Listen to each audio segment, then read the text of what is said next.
സർപ്പങ്ങളെ ആരാധിക്കുന്ന നിരവധി ക്ഷേത്രങ്ങളുണ്ട് കേരളത്തിൽ. വിളിച്ചാൽ വിളിപ്പുറത്തെത്തുന്നവർ. അവരുടെ കോപമുണ്ടായാലോ അത് തലമുറകൾ പിന്നിട്ടാലും ദോഷം തുടരും. കേരളത്തിലെ പ്രധാന നാഗക്ഷേത്രങ്ങൾ നോക്കാം.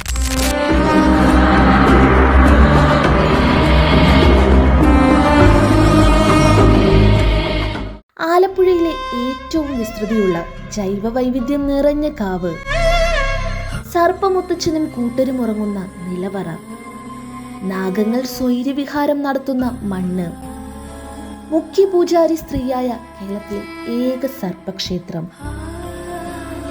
വിശേഷണങ്ങൾ അനവധിയാണ് മണ്ണാറശാല നാഗരാജ ക്ഷേത്രത്തിന്. വൻ വടവൃക്ഷങ്ങളുടെ തണലിൽ മഞ്ഞളിന്റെ ഹൃദ്യഗന്ധവും പുള്ളുവൻപാട്ടിന്റെ ഈണവും നിറഞ്ഞു നിൽക്കുന്ന ക്ഷേത്ര പരിസരം. കാവിൽ ഇഴഞ്ഞു പോകുന്ന വള്ളിപ്പടർപ്പുകൾക്ക് പോലും സർപ്പരൂപം. പ്രധാന മൂർത്തി ശിവസർപ്പമായ വാസുകിയും നാഗയക്ഷിയുമാണ്. നിലവറയിൽ വിഷ്ണു സർപ്പമായ അനന്തനെയും പ്രതിഷ്ഠിച്ചിട്ടുണ്ട്. മണ്ണാറിയശാല മണ്ണാറശാലയായ കഥ പറയാം. സന്താനമില്ലാത്തതിന്റെ ദുഃഖവുമായി കഴിഞ്ഞിരുന്ന ബ്രാഹ്മണ ദമ്പതികളായിരുന്നു വസുദേവനും ശ്രീദേവിയും. ഇവർ സന്താന ലബ്ധിക്കായി ഭഗവാനായ സർപ്പരാജാവിനെ പൂജിച്ചുകൊണ്ട് കാലം കഴിച്ചു.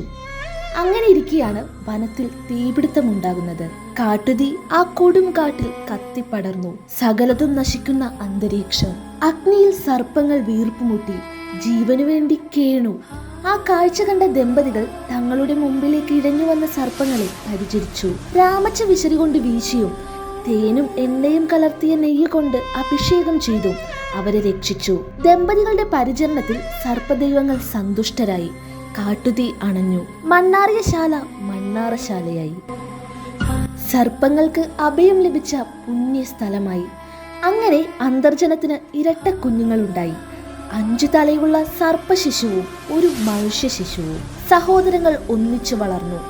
സർപ്പരൂപത്തിൽ തനിക്ക് ഇല്ലത്ത് സഞ്ചരിക്കുവാൻ കഴിയില്ലെന്ന് മാതാവിനോട് അപേക്ഷിച്ച നാഗരാജാവ് ഒരു നിലവറയിലേക്ക് മടങ്ങി. ആ നിലവറ ഇന്നും അവിടെ കാണാൻ സാധിക്കും. അവിടെ നാഗരാജാവ് ചിരഞ്ജീവിയായി വാഴുന്നുവെന്ന് തലമുറകൾ വിശ്വസിക്കുന്നു. നിലവറയിൽ വാണരുളുന്ന നാഗരാജനെ ഇല്ലത്തുള്ളവർ മുത്തച്ഛനെന്നും അപ്പുപ്പനെന്നുമാണ് വിളിക്കുന്നത്.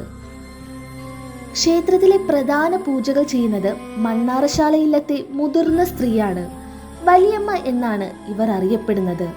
നാഗരാജാവിന്റെ അമ്മയുടെ സ്ഥാനമാണ് വലിയമ്മക്കെന്നാണ് വിശ്വാസം. ഇല്ലത്തെ മൂപ്പുമുറ അനുസരിച്ചുള്ള കാരണവന്മാർ വേളി കഴിച്ചു കൊണ്ടുവരുന്ന സ്ത്രീകളെയാണ് അമ്മയായി കരുതുന്നത്. ഇല്ലത്തെ 4 കെട്ടിലാണ് വലിയമ്മയുടെ താമസം. നിലവറയുടെ സമീപം ഉറക്കവും. ഇത് തലമുറകളായി കൈമാറി വന്ന വിശ്വാസമാണ്.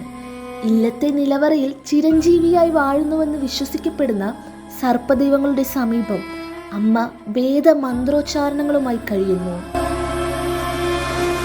നാഗാരാധനയ്ക്ക് പേരുകേട്ട മറ്റൊരു ക്ഷേത്രമാണ് ആമേട സപ്തമാതൃക്ഷേത്രം.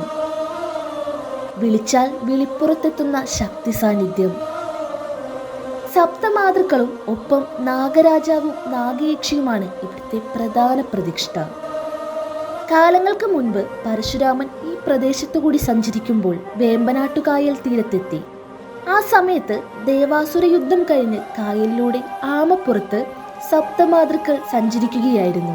അദ്ദേഹത്തിന് അത് ദർശനം കിട്ടുകയും അദ്ദേഹം കായലിലേക്ക് ഇറങ്ങിച്ചെന്നപ്പോൾ ആമ അവിടെ നിന്നെന്നും അങ്ങനെ ആമ നിന്ന സ്ഥലം ആമേടയായി തീർന്നുമെന്നുമാണ് ഐതിഹ്യം. അങ്ങനെ അദ്ദേഹം അവിടെ സപ്തമാതൃക്കളെ പ്രതിഷ്ഠിച്ചു. ഒപ്പം ഉപദേവതകളായി നാഗരാജനും നാഗയക്ഷിയും. സർപ്പദുരിതം തീർക്കാൻ പറമ്പിലെ മണ്ണ് കൊണ്ടുവന്ന് ക്ഷേത്രത്തിലെ പാലയുടെ ചുവട്ടിൽ സമർപ്പിക്കാറുണ്ട്. ഇവിടെ പരശുരാമനാൽ കൊളുത്തപ്പെട്ട ദീപം ഇന്നും ക്ഷേത്ര ശ്രീകോവിലിൽ അണയാതെ നിൽക്കുന്നുവെന്നാണ് വിശ്വാസം. ഇതിലെ എണ്ണയാണ് സർവ്വരോഗങ്ങൾക്കും പ്രതിവിധിയായി ഭക്തർക്ക് വിളക്കിലെണ്ണയായി നൽകുന്നത്. കേരളത്തിലെ പുരാതന നാഗരാജ ക്ഷേത്രങ്ങളിലൊന്നാണ് ആദിമൂലം വെട്ടിക്കോട് ശ്രീനാഗരാജ സ്വാമി ക്ഷേത്രം. പരശുരാമൻ മഴുകൊണ്ട് മണ്ണ് വെട്ടിക്കൂട്ടി അതിനു മുകളിൽ നാഗപ്രതിഷ്ഠ നടത്തിയതിനാലാണ് വെട്ടിക്കോട് എന്ന പേര് ലഭിച്ചതെന്നാണ് പറയപ്പെടുന്നത്.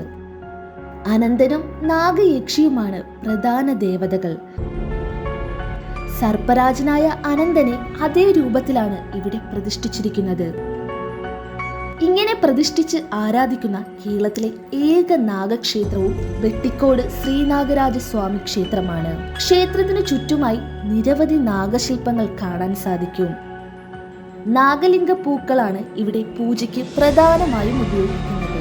ഇവിടുത്തെ പ്രധാന ഉത്സവമായ വെട്ടിക്കോട്ട് ആയില്യം കണ്ടു തൊഴാൻ നാനാഭാഗങ്ങളിൽ നിന്നുള്ളവരാണ് എത്തുന്നത്. ആയില്യം എഴുന്നള്ളത്ത് ദർശിച്ചാൽ അടുത്ത 1 വർഷത്തേക്ക് സർപ്പഭയം ഉണ്ടാകില്ലെന്നാണ് വിശ്വാസം. കേരളത്തിലെ വളരെ പ്രസിദ്ധമായ സർപ്പാരാധന കേന്ദ്രമാണ് പാമ്പുമേക്കാട്ടുമന. നടുമുറ്റത്ത് പ്രതിഷ്ഠയുള്ള മുല്ലയ്ക്കൽ ഭഗവതിയാണ് ഇല്ലത്തെ പ്രധാന ദേവത. മനയ്ക്ക് ചുറ്റുമായി 5 കാവുകളുണ്ട്. ഇതിൽ തെക്കേക്കാവാണ് ഏറ്റവും പ്രധാനം. നാനാദേശങ്ങളിൽ നിന്ന് ആവാഹിച്ചു കൊണ്ടുവരുന്ന കാവുകളിലെ സർപ്പദൈവങ്ങളെയെല്ലാം പ്രതിഷ്ഠിക്കുന്നത് ഈ കാവിലാണ്. നാഗമാണിക്യം കാത്തുസൂക്ഷിക്കുന്ന മന കൂടിയാണ് പാമ്പുമേക്കാട്ടുമന. പാമ്പുമേക്കാട്ടുമനയെ സംബന്ധിച്ച വിശദ വിവരങ്ങളും നിഗൂഢതകളും ചരിത്രവും ഐതിഹ്യവുമെല്ലാം മറ്റൊരു വീഡിയോയിൽ പറഞ്ഞിട്ടുണ്ട്. അടുത്ത വീഡിയോയിൽ വീണ്ടും കാണാം.